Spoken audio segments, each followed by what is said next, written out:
Saya sempat tidak terlalu perhatian dengan masalah virus corona, kecuali yang berkaitan dengan masalah agama, khususnya tentang hadis seputar obatnya, doa dan zikir penangkalnya, serta beberapa tips duniawi untuk mencegahnya.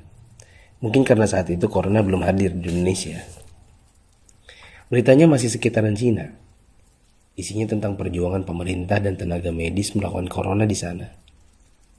Itu tergambar dari foto wajah tenaga medis yang memerah bekas masker dan kacamata. Saya hanya sebatas mengerti betapa beratnya tugas mereka. Saya sempat jengkel saat melihat video warga Iran yang menjilati pagar kuburan dan membaca tulisan tentang rakyat Italia yang dinilai sangat meremehkan. Tapi itu pun hanya sambil lalu karena positif pertama di Indonesia pun belum kedengaran. Tanggal 2 Maret 2020 yang ditakutkan pun terjadi. Pasien corona pertama di Indonesia diumumkan oleh Presiden Jokowi. Inilah takdir Allah yang harus sabar dihadapi. Pandemi corona telah memasuki negeri ini. Jumlah pasiennya bertambah hari demi hari. Gambar-gambar mirip dengan yang di Cina bermunculan di grup sana sini. Ada bekas alat pelindung diri tergurat di pipi. Tenaga medis bicara dengan kertasnya. Kami kerja untuk kalian, mohon kalian tetap di rumah untuk kami. Ada juga yang bunyinya, haus, ingin minum, tapi gak berani. Seorang dokter yang sudah sepuh dalam balutan baju perang seolah berkata, jikapun ajal datang, tidak mengapa. Karena raga yang sudah tua ini memang harus ikut berjuang, tidak hanya bisa berdiam diri. Ikatan Dokter Indonesia menyampaikan bela sungkawa karena 7 orang dokter di garda depan meninggal. 5 dari mereka wafat karena tertular virus ini. Seorang dokter muda hanya berdiri di luar pagar saat menemui keluarganya karena takut membawa virus dari luar. Meskipun foto ini aslinya dari Malaysia. Ternyata APD medis harganya sangat mahal. Dan sekali pakai saja. Saking krusialnya, para ulama dan ustadz-ustadz yang mumpuni ilmunya sampai mengeluarkan fatwa. Bolehnya tim medis sholat tanpa wudhu, tanpa tayamum. Lantaran pelindung dirinya tidak boleh sembarang dibuka. Tak hanya itu, ada juga fatwa sahnya sholat meskipun ada najis.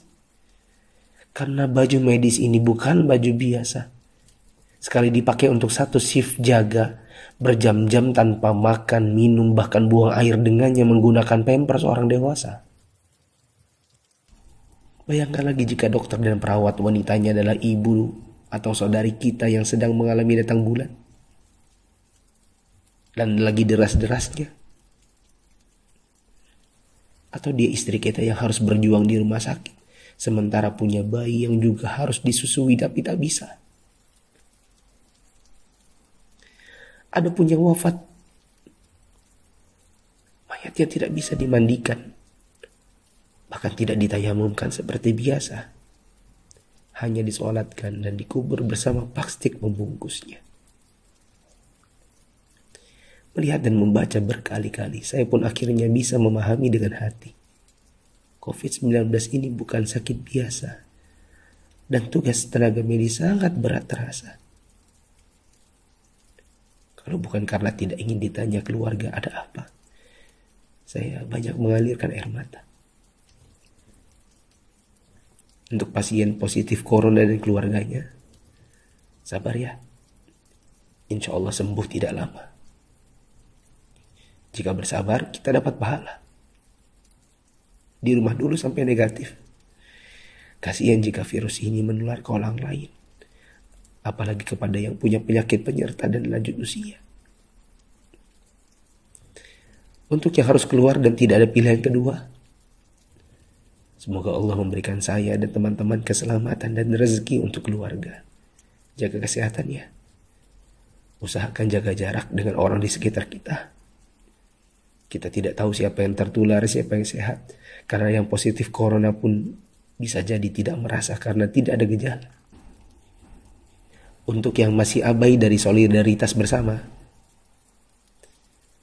Saya ingin mengetuk pintu hati dan meminta waktu teman-teman sebentar saja. Yuk kita berpikir bersama. Jika teman-teman menggunakan media sosial atau punya kotak kaca media massa, teman-teman pasti sudah mendengar berbagai penjelasan wabah yang melanda. Pemerintah, dokter, para pakar sudah bicara, dari wawancara hingga rekaman video HP sederhana. Para ahli statistika mengemukakan data dengan tabel, grafik, dan semua media yang mereka punya.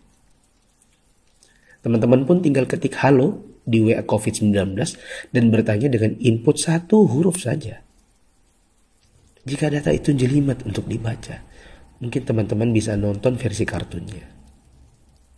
Semua tenaga sudah dikerahkan oleh berbagai kalangan untuk membuka mata hati kita. Jika tidak ada waktu untuk membaca, meme korek api pun sudah tersebar di mana-mana. Sampai-sampai ada yang berpikir, mungkin kalau simulasi penularan virus corona ini pakai video game, barulah anak muda yang meremehkan corona akan mengerti dan percaya. Mereka pun membuatkan potongan video gamenya.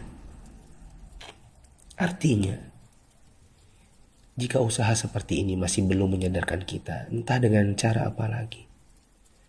Apakah tongkrongan kita butuh ditembaki dengan gas air mata baru kita mau meninggalkannya? Pemerintah tidak minta uang dari kita. Mereka hanya ingin kita mengikuti arahan mereka.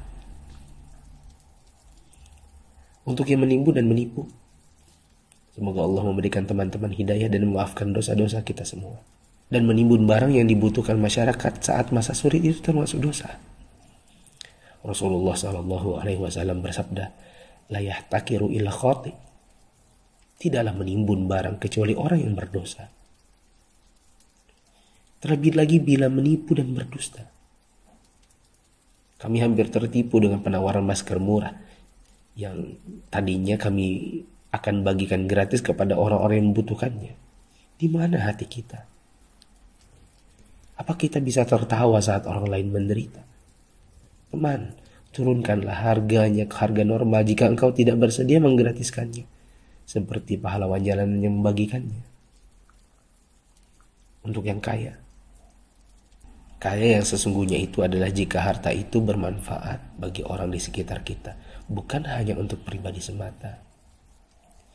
Yakinlah, kekayaan, saldo ATM, rumah miliaran, outfit jutaan, mobil mewah memang membuat kita besar di mata manusia, tapi tidak ada artinya di sisi Allah yang Maha Kaya jika tidak menghasilkan amal dan pahala.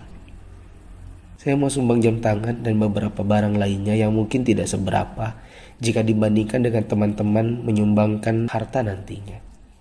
Terserah untuk pos dana apa, mungkin masker, mungkin APD tim medis, hand sanitizer, sabun cuci tangan, dan sebagainya.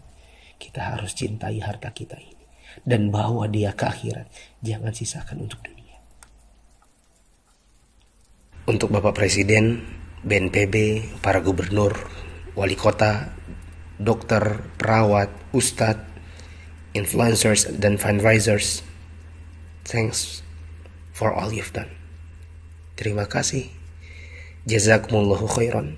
Semoga Allah balas teman-teman dengan tambahan iman, hidayah, dan pahala, hingga kita semua bisa dikumpulkan Sang Pencipta di dalam surganya. Jika menurut teman-teman ada orang di luar sana yang belum tergerak hatinya untuk punya empati kemanusiaan dalam wabah corona ini, coba kirim ke mereka. Siapa tahu setelah ini mereka bangkit mengerjakan amal kebajikan dan kita ikut dapat pahalanya.